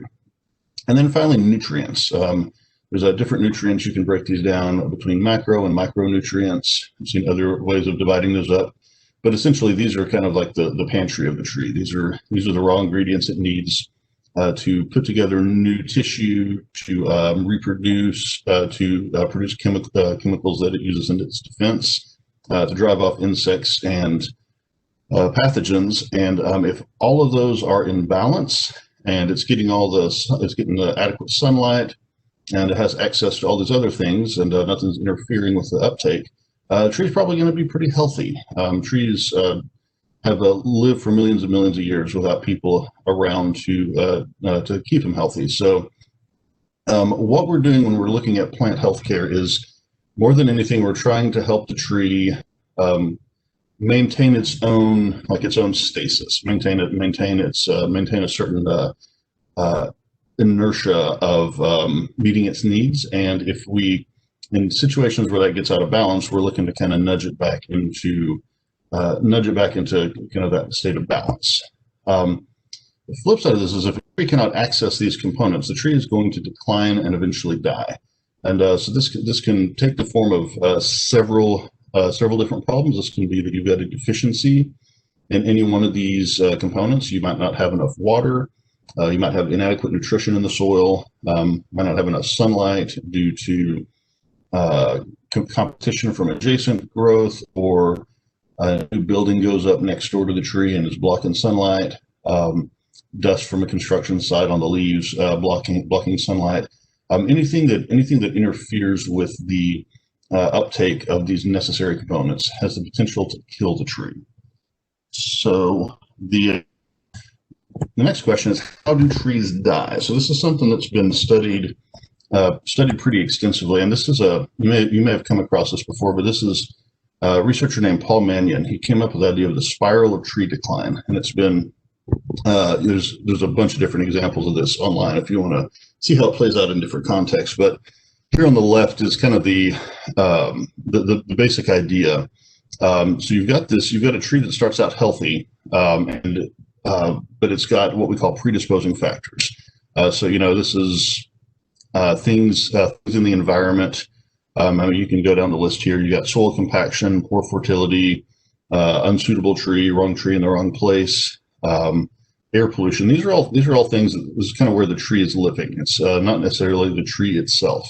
And if the tree is otherwise moving along pretty healthy, no major problems, it's going to be able to handle a certain amount of these predisposing factors without moving into decline. But the more of these predisposing factors you have, the more fragile the tree's stasis, or the more fragile the tree's balance is going to be. And moving in from the outside, you see you've got these inciting factors. So these can be things like defoliating insects. Cankerworm in Austin is a big one, or if you defoliate a live oak badly, that can predispose it to problems further on in the year. Things like excavation on a construction site, drought, air pollution. These are all things that can take a previously healthy tree and provide kind of a shock to the system. And this is what kicks the tree into decline. And so any of these things can bump it down to this smaller spiral. And so once the tree has been knocked out of stasis, you get into the place where the tree is affected by what we call secondary or opportunistic pathogens. So there's a lot of diseases that you don't ever really see on a tree that is otherwise healthy. A lot of pests like this. So for example, one we see a lot of is hypoxylon. This is a disease on post oaks. Hypoxylon is out in the environment as kind of a natural piece of the puzzle for decay of dead trees in forests. You can isolate hypoxylon spores from probably any tree in Austin. What happens is if a tree is stressed by drought, that hypoxylon spore moves out of the dead tissue and can invade the live tissue. And as soon as it does that, it becomes a really serious pathogen. So again, it is taking advantage of a stressed tree. Same things for trunk borers. We see these a lot of times on trees that have had a lot of drought stress over the previous year or two. And people think, well, these beetle larvae are killing my tree. And they are, but the larvae wouldn't be there if there weren't if there hadn't been the predisposing or the inciting factors. And so here on the right, you've got the same example of the spiral. This is specific to decline in conifer. So you've got the tree starts out healthy. It's dealing with some competition. It is suppressed by the adjacent canopy, loses leaves. Once it loses leaves, it loses a lot of its ability to produce energy. Bark beetles move in, and then finally it spirals down and dies.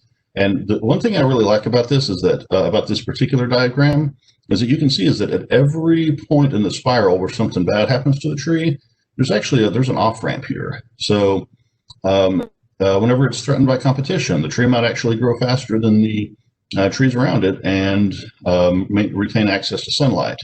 If it is suppressed by adjacent canopy, something can happen to release that. Whenever it's invaded by bark beetles, it actually has defenses to meet that. And so nothing here is inevitable, but once the tree starts down into that decline spiral, something is going to have to happen to move it out of it, or the tree is going to die. And so we look at we look at the breakdown of these different factors, and anything that's stressing the tree falls into one of two slots. These are going to be abiotic or biotic factors. And so the abiotic ones are things that are environmental, are often human caused. These are things that are very often, as a diagnostician, these are going to be the things that are chronic, that are unreported, and that are frequently undiagnosed. So nobody calls up a landscape professional because they're concerned about the soil compaction around their tree. That's not a phone call that people generally get. The phone call you get is about the biotic factor here on the right. These tend to be a lot more obvious. So you've got insects defoliating the tree, or the tree drops a bunch of leaves as a result of foliar fungus. These tend to be easier to diagnose. You can take a pattern of necrosis in leaf, and you can poke around on the internet. And you can figure out what's going on. Probably, you can do a little bit of research and figure out what is the name of the pest that's doing the damage. What is a lot harder to do a lot of times is to tell the story of how the tree got to that point. And that's where the abiotic factors come in. Abiotic factors are the primary reason that urban trees decline. And that's usually something to do with what people do to trees. Humans are the original pest of trees. And if you look over here, look in this outer predisposing factor, this is all abiotic stuff. There's not much out here that is actual biotic threats. Most of the time, by the time a tree is seriously stressed or is attacked by the biotic factors, it's had something else going on. There are some exceptions to this. Oak wilt is one that really jumps out at me. But for the most part, if you've got a biotic problem with it, you probably had something else going on already. And this is a diagram that you see everywhere. This isn't just limited to plants, but this is the disease triangle. So to have a disease, you need more than one thing. You've got to have a susceptible host, you've got to have a conducive environment, and you got to have a pathogen. And where those things overlap, you're going to have a disease. And so let's talk bacterial leaf scorch is a bacterial infection of the vascular tissue of leaves of certain tree species that we see here in Austin occasionally. So in a live oak is not generally considered susceptible to BLS. You can have all of the disease-bearing insects crawling all over a live oak, and it's unlikely to get BLS just because it tends not to manifest on these trees. You can have a conducive environment. You can have a tree that's stressed. But if there's not a pathogen, like if there's not insects carrying the disease to the tree, it's not going to show up. And if it's not a susceptible host, it's not going to show up. And then you can have the pathogen. You can have these insects loaded up with disease, but if they don't have a way to spread it to the tree, or the tree's not vulnerable to it, you're not going to have a problem. Occasionally, I've gotten questions with people who are concerned about oak wilt. Well, is this going to affect my, what about my elm trees? Or can my elm trees kind of harbor the disease, spread it to the oaks? And no, one of the first questions you want to ask about any pathogen is the target. What are the trees that are actually susceptible to disease? So I'm gonna kind of pivot now and talk about some challenges that we find a lot of times with the diagnosis of trees. And so we've got a lot to run through here, and so we're just going to kind of touch on all of these. But what are some limits to our knowledge? So you walk out on a site, and your client says, "What's wrong with my tree?" And there's a lot going on there. And so some of the problems we have whenever we are looking into that question, a lot of times the evidence is inaccessible. Trees are most of the action is either under the ground or is in the trunk or maybe high up in the canopy. And accessing any of those things is in some cases impossible, and in other cases requires a lot of money. You have to rent a lift to get up in the tree. You have to, do tomography of the trunk. Use radar to bounce off the inside to get some information about what's going on in there. And a lot of times you just don't have access to the information you need to make a quick and straightforward diagnosis. Visible symptoms are not specific. If you have kids, you probably are familiar with this. Mine are a little bit past this age, but if you've got a preschooler in the back seat, they start talking about their stomach hurts. Well, that can mean a lot of things. They may need to eat. They may be about to throw up all over the back of your car. But they are not going to be able to give you a lot of information to distinguish between all the different possible that complaint is covering. Trees don't have a whole lot of things to tell you. The leaves go off color, the branches die back. With experience, you can kind of you can learn to distinguish between some of those symptoms in some cases, but it is not the case that you're going to be able to just look at a set of symptoms and know this is always what this means. That is very rarely the case, that you have a single set of symptoms applies only to one potential problem. Alluded to this earlier, but limited resources for diagnosis. So you've got insufficient time or budget. And, a lot of times clients want you to walk onto a property and be able to tell them what's wrong with the tree, after walking around it for 5 minutes. And that's sometimes not possible. And they may not want to spend the money that would be required to gather more information, or they just may not be working with the kind of time frame that would be required. Sometimes proper diagnosis requires observing a tree over a period of time. There's some diseases or insects that you're only going to be able to ID at a particular time of year. And so you can't, a lot of times it's hard to tell people, well, let me come back in, 4 months and see what it looks like then. People want an answer right now. Inadequate context or site history. So a lot of times, people buy a new property, they want you to come out and tell them what's wrong with their trees, but they've owned the property for 6 weeks. They don't have any sense of the site history. Other times people, don't really pay attention to their trees. A lot of times the first time people really look at the tree is when something really, really obvious goes wrong with it. And so they call you when the red oak that has been dying back for 2 years, all of a sudden every leaf on the tree turns brown. They haven't really noticed anything up to that point. That's why you're out there. You're the expert. And then lack of documentation. It's pretty common for people to be like, well, we had something, we did on the tree, I don't know, 2 or 3 years ago, didn't save receipts, can't remember who did it. So a lot of times you're just flying blind with respect to the history of that site or the history of that tree. Lack of scientific research is another one. It's pretty striking how little original research happens with trees relative to the rest of the green industry. Whenever you read product labels for pesticides, insecticides that you can use on trees, mostly these are chemicals that were developed for use on food crops or turf grass. There's the taking care of landscaping trees is actually a pretty small industry compared to the rest of the green industry. And as a result, there's not a lot of research that happens, relatively speaking. It's not that there is not research happening, but just as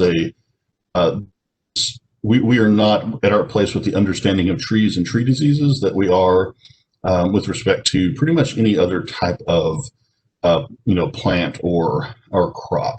There's just a lot more research happening on those, and so as a result, there's frankly a lot we don't know. There's a lot we don't understand. We talk about trees. That's a wide category of organisms. You wouldn't, you talk about, well, how do you diagnose the health of a mammal? And you're going to get a much different answer if you're talking about a cow versus a human. But the category of trees is even wider than the category of mammal, for example. And so it's just not a lot of specific knowledge that we have. And then finally, this is one that I really wrestle with a lot and that I think about a lot, is our own assumptions and expertise. Quote I love, in the beginner's mind, there are many possibilities, but in the experts, there are few. And that's a challenge. Once you have acquired a little bit of knowledge about trees and about diagnosis, there's a real danger in becoming an expert too quickly. And in locking in on the few facts that you see that match the possibilities that you're aware of, and in not stepping back and really allowing room internally to appreciate just the complexity of any situation you're walking into. There's a lot of factors here. We're usually limited on time. We've got a lot of other things going on. Clients want an answer right away. We want to be the professional who can give them an answer right away, and all of this really pushes us to respond too quickly, to not take the time, to not have the humility to step back and to really think through the problem and to think about a wider range of possibilities. So, there's always a struggle to walk into any situation as a beginner, really, because every diagnostic situation you ever encounter is going to be different than any other. There's some similarities. I mean, you can definitely learn, but it's important to not be too quick to generalize, not jump to conclusions. And so, why is my tree turning yellow? And so this is the question we get. So, we've got a few different red oak leaves here. These are all turning yellow. And I don't know why. Some of these are just pictures I pulled off the internet, so I have not done any actual diagnostic work on this, but just to give you a sense of the range of possibilities, red oak leaves turning yellow. The problem may be you don't have enough nitrogen in the soil. Not likely in my experience, but it's possible. The problem might be that you've got saturated soil, your fine roots have started to die, and there's nitrogen in the soil, but since you don't have the roots to take it up, your tree is turning yellow. The problem might be that you've put too much nitrogen in the tree. You have sparked an infestation of spider mites that are sucking the sap out of the leaves, and that's why your tree is yellow. Maybe your tree is yellow because 25 years ago, the buyer for the big box store where the tree was purchased decided they wanted to pull in a bunch of Quercus palustris from the East Coast that are not adapted to our soils here in Texas and sell those as red oaks that would be adapted here. And that is just now beginning to manifest. That tree is going to be yellow for the rest of its short life because it cannot absorb the nutrients it needs in our high pH soils. Maybe this is any number of things. And so Any given set of symptoms can really be part of a wide range of different stories about what's really going on with the tree. And so it's always important to step back, to question those assumptions, and to do everything we can to think through the full range of possibilities. Of course, I know what you're thinking. Well, how do we diagnose? This is a bunch of bad news. This is all about how diagnosis is impossible, and you can't really know anything about trees. And that is not the case. It is possible to know quite a lot about trees and what's going on. So the first thing you have to do happens before you ever walk onto a site. You really have to know your trees. The first step is to correctly identify the species that you're looking at. You got to have tree ID. You need to know the typical growth and foliage characteristics for the common species in your area. There's often you'll have, I've walked into situations where I had a client who every fall in like late October, she would call me up and she'd say, all the leaves are getting ready to drop off they're falling off my tree. They're turning yellow and they're falling off my tree. And I would be like, well, ma'am, it's fall. That's what that tree does. He's like, well, I know, I just wanted to make sure. So, some familiarity with what the behavior of the trees in your area is going to go a long way towards helping you with your diagnosis. And then you just want to familiarize yourself with common problems. There's going to be a few issues that are going to represent the majority of tree problems you're going to see. And so you want to know what the markers for those are, and also what is going to common problems from other common problems. So for example, it's a good idea to look into the foliar symptoms associated with bacterial leaf scorch compared to oak wilt, because those are two things that will sometimes get mistaken for each other. So you want to really be able to distinguish those. Two is ask the right.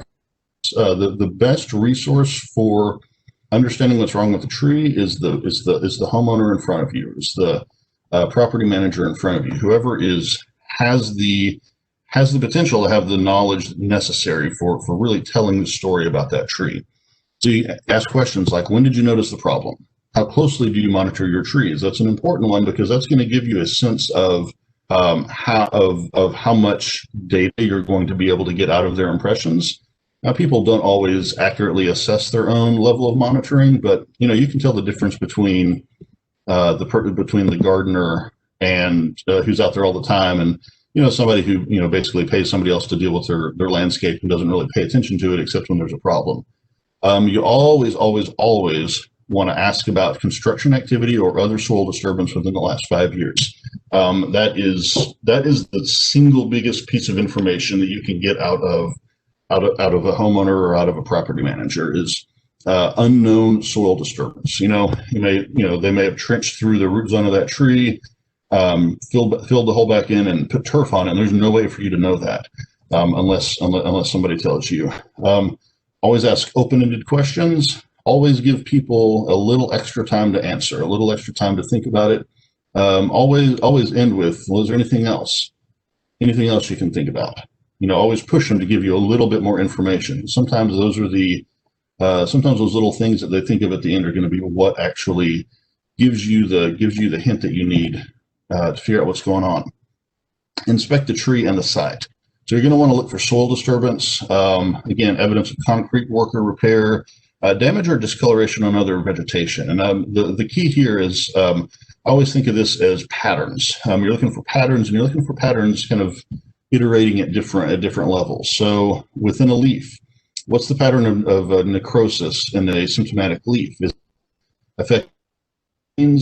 Is it kind of splotchy? Is it how is that necrosis distributed within the leaf? How are those symptoms distributed within the leaf? How do the symptoms distribute across individual branches? Is this affecting just the new growth? Is this affecting just the old growth? How is it spread out across those individual branches? Then within the canopy of a single tree, is this affecting every leaf on the tree equally? Are there some branches that are dying back and some that are perfectly healthy? Is it kind of scattered throughout the canopy, randomly distributed? you really need to know that. You want to know what is the distribution across multiple trees on the site. If I'm looking at a yard full of mixed species, live oak, cedar elm, sycamore, and those are all showing signs of stress. They're all defoliating. They're all dying back. I'm gonna make some very different conclusions than if the cedar elms and the sycamores are fine and the live oaks are dying back. The second one is a pretty good chance you're looking at oak wilt. The other one is probably something that's more environmental, something that is likely to be affecting everything at once, but is not necessarily a pathogen. And whenever possible, you want to look at patterns across time. Is this problem constant? Has it been getting worse? Does it manifest in the summer or the fall consistently? How does what's the pattern here? And I'll tell you one thing I've made tremendous use of is a Google Street View. If you've got trees that are visible from the street, our coverage in Austin is really good. They drive this every couple of years, and so if you've got trees that are visible from the street, you can sometimes go back and get snapshots from the last 10 years and see the progress of the tree, and that can be really helpful. Research is a big piece of this. You want to seek out photos or documentation of the condition of the tree and the site over the time. This would be where you might be appropriate to take samples, either of the soil, like if you suspect a nutrient deficiency, you're going to take samples of the soil and samples of the leaves and submit those to a testing lab. A&M is a really good one here in Texas, but there are some other options. You can for other symptoms, other suspected diseases, you're going to take tissue samples from different parts of the tree. Usually you're not going to be initiating the testing if you don't already suspect a specific disease. One thing that people would always ask me is, well, can you submit us, a tissue for testing and figure out what's going on? It's not the way that this disease testing works, that, they don't just toss a random sample into a vat of chemicals and it pops out what the problem is. You have to have an initial suspicion of what's going on. So it can be really useful to confirm a diagnosis, but it is to rule it out. But it is not the case that you're just going to be able to test your way into a correct diagnosis. And then you may need to do some follow-up research. I was a diagnostician for the better part of 10 years, and I spent just as much time reading through reference materials and doing research online at the end of that time as I did at the beginning. There's always more to know. You're never going to be done learning, and it's really important to take that approach to your work as a diagnostician. You want to learn how to diagnose. You don't want to focus on getting it right away every single time. It's much more of a process, and it's important to approach the work that way. Finally, you're going to provide your diagnosis in your report. So declining trees are rarely suffering from a single problem. If we go back to that cycle of decline, and so it's but by piecing apart all of the contributing factors, you're going to be able to understand the relationships among these symptoms and communicate that diagnosis to the client. One thing that's important is, and this just goes to being kind of an ethical practitioner, is you want to be sure to communicate the uncertainty to the client. That's if it's just not knowable, you want to say that. You don't want to you don't want to pretend to a level of certainty that you do not actually possess. Now, you are going to be asked for questions about treatment, what your recommendation is. As part of that conversation, it's really important to understand the client's goals and concerns. They may be asking you, what is this disease? Because they are concerned about how the tree looks. They just think it's ugly. They may be concerned about the tree. Is the tree going to die? They may be primarily concerned about potential cost of removal down the road. They may want the tree to survive just because they value it. These are all different sets of assumptions that clients bring to that conversation and to that diagnostic work, and that's going to make a big difference in what you recommend going forward. And so it's really important that you approach this in a collaborative way with the client. This is a conversation you want to understand what they want out of that diagnosis. Are they just curious? Are they really worried? And one of the things that's going to do is that's going to change your recommendation. So there's going to be some problems on a tree that are not actually problems. Trees can sustain a considerable amount of damage or defoliation before it really becomes a problem. The number I've always come across is 10%. A tree can lose 10% of its foliage in a given growing season and doesn't even register it as a problem. And so kind of to give you kind of an idea of how this would work, I've got 3 different symptoms or signs on live oak leaves. And, these are all things that I've gotten questions about frequently. On the top left, you've got gall wasps. These parasitic wasps lay eggs in the leaves of the tree. As the wasp develops, it creates this red berry-looking structure around itself. It's actually made of leaf tissue. It's not a problem for the tree. Some people aesthetically dislike them, but most of the time, whenever we tell people it's these tiny parasitic wasps that help out the environment, they don't care about it. The diagnosis in this case is actually a process of putting people's minds at ease and assuring them that they don't need to do anything. Tar spot here on the right. This is something that by the time you've got visible tar spot on your leaves, there's nothing to do. This is typically a problem in really shaded spots, particularly in wet springs. By the time the tar spot has really spread and gotten established in the summer and the fall, it's not really treatable. And again, it's not a problem for the leaves. This and the gall wasp. If you're going to treat these things, you got a really narrow and hard to pin down window in the spring, and the cost and the trouble of treating for them is usually not worth it for the clients. Now, occasionally you'll have clients who want their trees to look like they've been polished. They want them to look perfect, and so it may be worth them to come out and do a really particularly timed spray during the spring for tar spot. And if that's the case, it's that's their call to manage it. And then on the bottom left, we've probably all seen this. This is oak leaves symptomatic for oak wilt. This is obviously would be one that you would take a lot more seriously. And again, you would want to talk to the client, find out their priorities, their resources, how much. And as with oak wilt, you would talk about what is the likelihood of the accuracy of the diagnosis, what is the likelihood of treatment being successful. Again, you want to make sure that as a professional, you are communicating that uncertainty to the client. You're kind of bringing them into that process and giving them a sense of how things actually stand. You don't want to project false confidence or unwarranted confidence. So that is the end of the presentation, and I will stop now and take questions.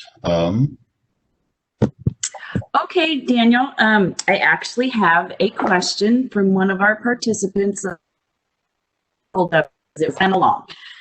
This is from Whitney Griffin, and she says this: lots of tree species that can handle root compaction, like ones that are good for urban environments, naturally are damaging to those environments. Like the roots push up the sidewalks, so forth. Is this tendency to push roots up to the soil that make them handle root compaction better? And are there long-term best management practices in order to manage these challenges? Or should clients and designers just expect to have to rework hardscape spaces in those root zones every 10 years or so? Yeah, that's a great question. And I will say that is a little bit of more of a design question than my background is. But what I would say is that it is pretty inevitable that you're going to have root conflicts between trees that are planted that close to hardscape and the hardscape.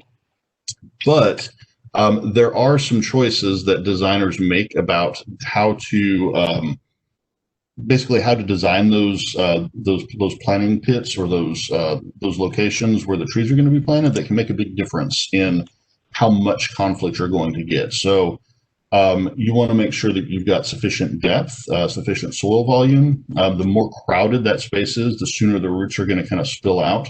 You also want to keep an eye on your watering practices. So one thing that happens a lot, and you see this on residential lots a whole lot, is people run their irrigation in a way to keep grass alive. Typical recommendations for keeping grass alive are you run your water 2 or 3 times a week for really short periods of time. That is the worst way to irrigate trees, because what that does is that keeps your moisture up in the top 3 to 4 inches of soil. Your roots tend to develop up in the top 3 to 4 inches of soil. As those roots get big, that's where you get these big surface roots that then get damaged by lawn equipment, string trimmers, that kind of thing. And so you really want to make sure that as you irrigate, you're always letting the full soil profile, like the top 12 inches, get soaked. And so that's going to mean watering less frequently and watering deeper when you do water. So that would be the main thing I would say, is you want to make sure you've got sufficient soil volume, and then you want to make sure that your irrigation practices are encouraging development of roots through the full soil profile. Great. Thank you, Daniel. That was the only question, but everyone can see David's email address if you have further questions. That was really awesome. Thank you so much, Daniel. We really appreciate it. I did want to mention just for arborists that we suggest that you have someone who has a International Society of Arboriculture certification. Their training is, to get that certification has some backbone to it, whereas like the training that we're doing now, we don't call it certification anymore because it's more of a training. But ISA, Daniel, would you back me up on that it's yeah, absolutely. And the other thing to be aware of in Texas is there's a lot of folks who don't necessarily follow this, but technically anyone who is even giving recommendations on pest control or insecticides is supposed to have a license, is supposed to be TDA license. So you also want to make sure that anyone you're getting advice from on pest management has at least a basic familiarity with proper pesticide techniques, even if they themselves are not the ones doing the application. Yeah, I appreciate you saying that, because also with that, if you're applying pesticides and charging somebody for it, even if you're using, stuff that you can buy over the counter, or it's labeled as, even if it's diatomaceous earth, if it's a pesticide and you're applying it on someone's property, you have to be licensed. Now, if it's your own property, that's different. And then also just remember, you guys, to take a look at the safety of the trees. I have a couple personal experiences with trees hurting people that I know. And so definitely go out and take a look at the safety of your trees. And then one last thing, if you go to the Grow Green website, there's a link to the oak wilt maps in Austin. This information used to be kept undercover, but April Rose, who's this awesome arborist, she's the person who handles oak wilt issues and other tree issues. So go to the Grow Green website. There's a link to the oak wilt map, and I think you'll find that super interesting to know if there's oak wilt in an area that you live or that you're thinking about buying, or one of your clients. So that's it. Perfect timing. We're going to take our 10-minute break. Then Meredith Giles is going to be back to talk to us about some more design stuff. So I appreciate you guys hanging in there. I'm just so excited for all these talks. It's been great. So thanks again, Daniel. We really appreciate it. Thank you. See you in 10. All right.